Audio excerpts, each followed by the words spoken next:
네, 이번에 발제하겠습니다. 소리는 잘 들리시나요? 크기는?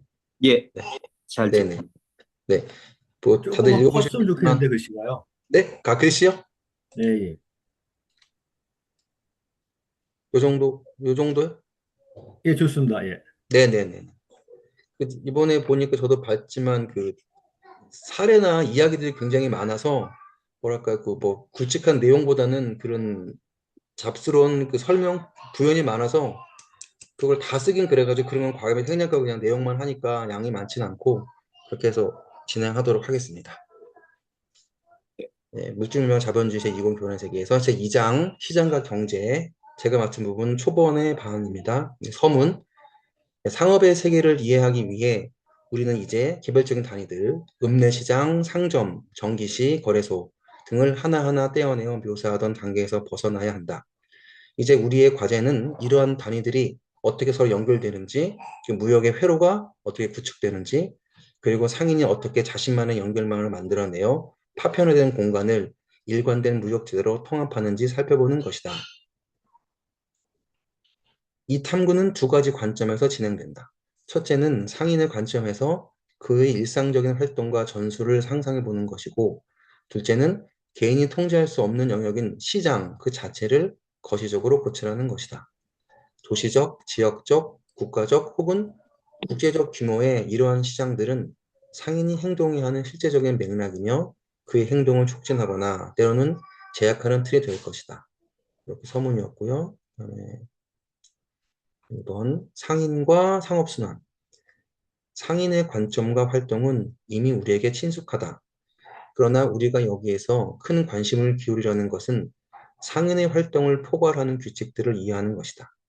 상인은 그 규칙들을 경험을 통해서 알고 있고 바로 그 때문에 오히려 일상적으로는 그 규칙들에 대해 거의 신경 쓰지 않는다. 그런 만큼 우리는 이 문제에 체계적으로 접근해야 한다. 음, 왕복 여행. 교환의 본질은 상호성이 있으며 무역은 상품이 출발한 지점으로 자본이나 다른 상품이 반드시 되돌아오는 상업 순환이 완성될 때 성립된다. 1500년경 베네치아 상인의 전형적인 사례를 보면 그는 은하와 베네치아산 거울, 유리 구슬, 모직물 등을 싣고 알렉산드리아로 가서 이를 팔고 그 대가로 향신료와 약재를 구입하여 다시 베네치아로 돌아와 현지 통화로 정산해야만 한 번의 거래 주기가 끝난다.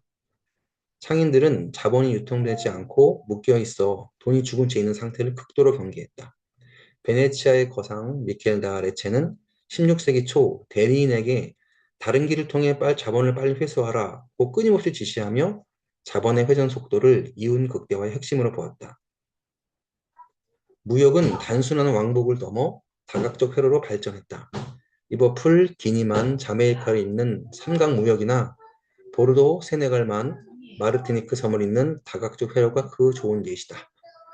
네덜란드의 동인도 회사는 티모르의 산탈 목재를 중국에 팔고 그 대가로 얻은 은화를 다시 인도에 투자하여 직물을 사는 연쇄 회로를 구축했다.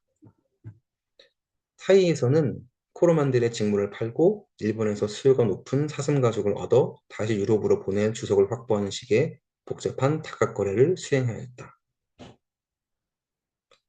상업순환과 환원, 실물화폐를 직접 운반하는 위험과 비용을 줄이기 위해 도입된 환원은 무역 회로를 연결하는 필수적인 윤활유였다. 환어음은 결제 보상뿐만 아니라 신용 창조의 도구로 활용되었다.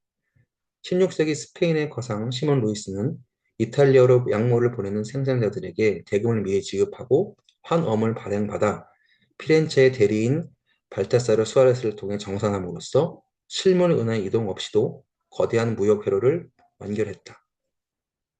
이는 당시 교회법이 금지했던 이자 수치를 우회하면서 자본을 증대시키는 고도의 자본주의적 기법이었다. 한 어음의 가치는 시장의 현금 유동성에 따라 변동했으며 상인들은 이러한 시차와 환율차를 이용해 막대한 이익을 취했다. 3번 상업순환이 마감되지 않으면 사업 자체가 불가능하다. 무역 회로가 물리적, 정치적 혹은 재무적 이유로 종결되지 않으면 해당 거래는 지속될 수 없다. 프랑크푸르트의 벤사 형제 회사가 프랑스 루앙의 듀가르사의 코발트청이라는 광물질 염료를 수출하던 30년 넘는 정기 거래는 1793년 프랑스 혁명 발발 이후 파리와의 환결제망이 붕괴되자마자 즉시 중단되었다. 자본의 순환로가 막히는 것은 상업체계의 심장이 멎는 것과 같으며 자본이 돌아오지 않는다면 생산과 공급도 의미를 잃게 된다. 4번 반대 거래의 어려움에 대하여 원거리 무역에서 가장 큰 난제는 대금 회수 기간이 지나치게 길다는 점이었다. 서인도 제도나 인도양 무역에서는 통신과 운송의 한계로 자본이 몇 년씩 묶이는 경우가 허다했다. 상인들은 이 기간 동안 환율의 변동, 해적의 행위들, 전쟁, 그리고 국가의 변덕스러운 독점 정책 등 수많은 예측 불가능한 위험을 감수해야만 했다. 몽펠리에 남서쪽에 있는 항구인 세트의 마르크 프레신의 회사는 암스테르담 지사를 통해 자금을 관리하려 했으나 1778년 해당 지사가 파산하며 본사까지 몰락하는 연쇄 파산을 겪었다. 암스테르담의 루이 그리펠은 미국 독립전쟁 중 서인도 제도의 자금을 회수하기 위해 대리인을 마르티니크로 보내 할인 어음을 확보하려 했으나 어음 발행인의 신용도와 먼 거리 때문에 고충을 겪었다. 인도 폰디체리의 체리 음화의 드라 브레도레는 자본과 이윤을 송환하기 위해 필리핀 마닐라나 중국까지 연결되는 다각적 회로를 구상하며 금이나 다이아몬드 혹은 인도산 의류 같은 현물을 활용하는 등 다양한 회수 방안을 고민해야만 했다. 5번 상업상의 협력. 이러한 거대한 무역 회로를 개인의 힘으로 운영하는 것은 불가능했기에 상인들은 다양한 방식의 협력 체계와 네트워크를 구축했다. 가장 원초적이면서 강력한 협력 형태는 가족 파트너십이었다. 보르도의 펠레 형제 사례처럼 한 명은 본국에, 다른 한 명은 식민지 마르티니크에 상주하며 대서양 양 끝의 무역을 조정했다. 17세기 이후에는 상호 위탁 시스템이 일반화되어 상인들이 서로의 대리인이 되어주고 수수료를 챙기며 네트워크를 넓혔다. 또한 특정 거래를 위해 일시적으로 자본을 모으는 참여의 형태의 결사도 빈번했으며 여기에는 엄격한 도덕 규범과 신용이 필수적으로 요구되었다. 6번 상업망 분할 지배 정복. 상업 네트워크는 종종 특정 국가나 도시 출신 그룹에 의해 강력하게 지배되었다. 제노바, 베네치아, 피렌체 상인들은 13세기부터 유럽 전역과 지중해에 지배적 망을 구축했다. 이들은 단순한 거래를 넘어 주둔국의 왕실 재정을 장악하거나 타국의 경제를 종속시키는 무역 제국의 양상을 띄었다. 독일의 푸거 가문이나 벨저 가문은 광산 채굴과 무역, 금융을 결합하여 중부 유럽의 경제적 중추를 형성했다. 특히 푸거 가문은 안트베르펜, 리스본, 베네치아 등을 잇는 거대 조직을 통해 세계 무역을 주도했다. 7번 아르메니아인과 유대인. 국가라는 울타리가 없거나 소외된 소수 민족들은 생존을 위해서 독보적인 상업 네트워크를 구축했다. 알메니아 상인, 아스파한의 준파를 거점으로 인도, 러시아, 중국, 서유럽을 잇는 거대한 실크 무역망을 운영했다. 이들은 종교적 유대와 폐쇄적인 정보망을 통해 세계 경제의 틈새를 장악했다. 호버네스라는 상인의 일기에는 1682년부터 1693년까지 11년 동안 아스파한에서 티벳의 라사를 거쳐 인도의 수라트까지 이어지는 방대한 거래 기록이 담겨 있다. 1699년 암스테르담에서 출版된 알메니아 무역 매뉴얼은 전 세계의 도량원과 화폐 정보를 담고 있을 정도로 전문적이었다. 유대인 상인들. 이베리아 반도의 축출 이후 암스테르담, 함부르크, 레반트를 연결하며 한 어무시장과 대서양의 설탕 무역을 주도했다. 이들은 지배적 소수 집단으로서 자본주의적 이점을 극대화했다. 유대인들이 자본주의의 정신을 창조했다기보다 그들의 분산된 네트워크가 자본주의적 교환을 가속화시켰다. 번 포르투갈인들과 스페인령 아메리카. 1880년에서 17세기 초까지 포르투갈과 카스티아의 왕위가 하나의 국왕 밑으로 통합된 시기, 포르투갈 상인, 주로 개종된 기독교로 개종한 유대인들은 브라질을 발판 삼아 스페인령 아메리카 경제에 깊숙이 침투했다. 이들은 리마와 멕시코시티에서 은, 노예, 사치품 무역을 독점하며 포토시의 은을 리오델라플라타를 통해 밀무역하면서 엄청난 부를 쌓았다. 1605년 당시 이 밀무역 규모는 연간 50만 크루자드에 달했다.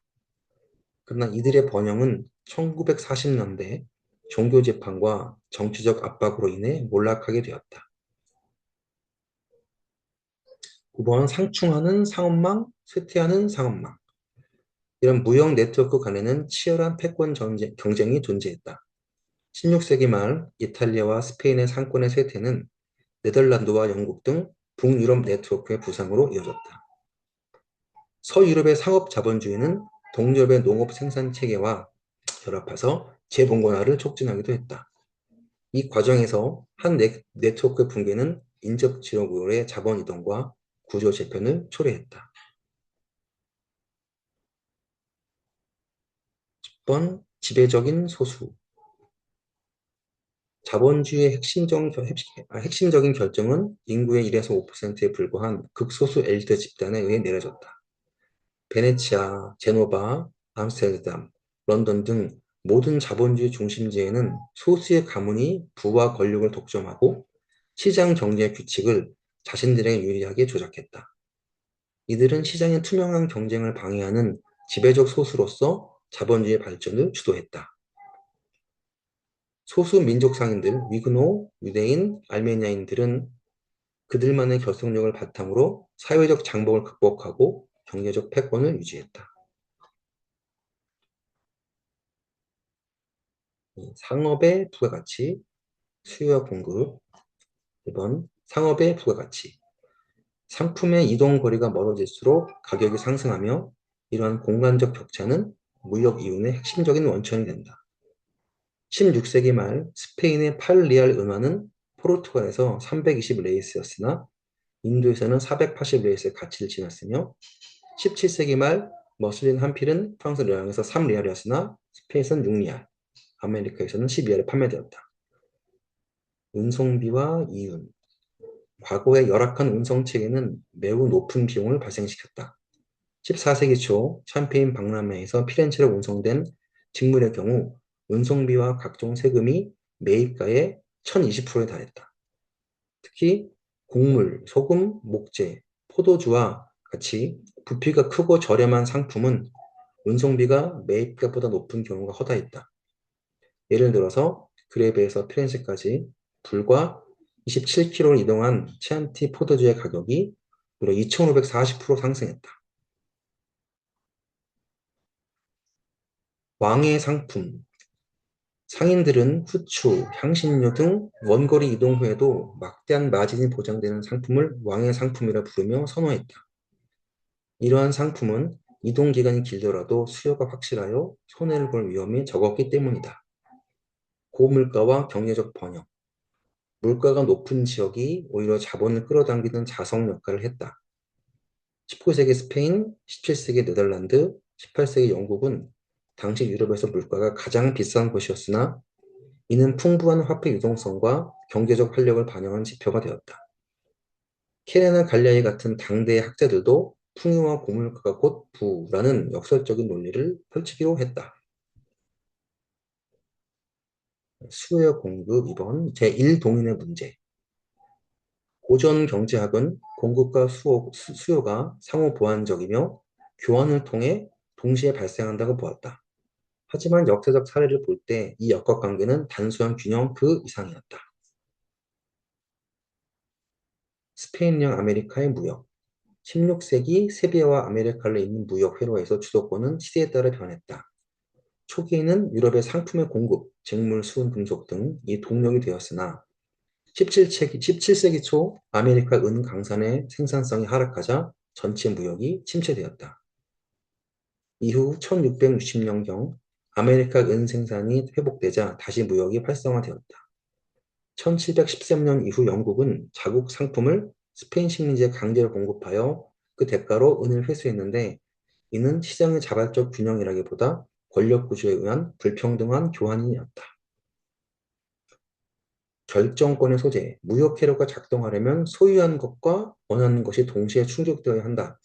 세비야에서 아메리카로 떠나는 선단은 유럽의 생산물을 공급하는 동시에 아메리카의 은을 강력히 수요했다. 결국 어느 하나가 먼저라기보다 두 요소의 상호 연결이 무역의 바퀴를 돌리는 원동력이었다.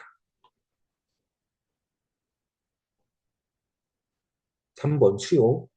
수요는 소득 수준에 의해 제한되지만 잠재적인 소비 욕구는 항상 존재한다. 수요는 크게 두 가지 유형으로 구분된다. 기초적 수요와 대량 운송. 소금, 목재, 곡물, 직물과 같은 생필품에 대한 수요는 거대하고 지속적이다. 이러한 수요를 충족시키기 위해 중국의 대운하를 통한 운송이나 유럽 전역을 잇는 소금 무역로 같은 초인적인 물류 체계가 구축되었다. 사치와 유행. 사치품 수요는 변화무쌍하며 상업 네트워크를 자극한다. 특히 17세기 후반부터 불어닥친 인도산 나염 면직물의 유행은 기존의 실크와 모직물 시장을 위협했다.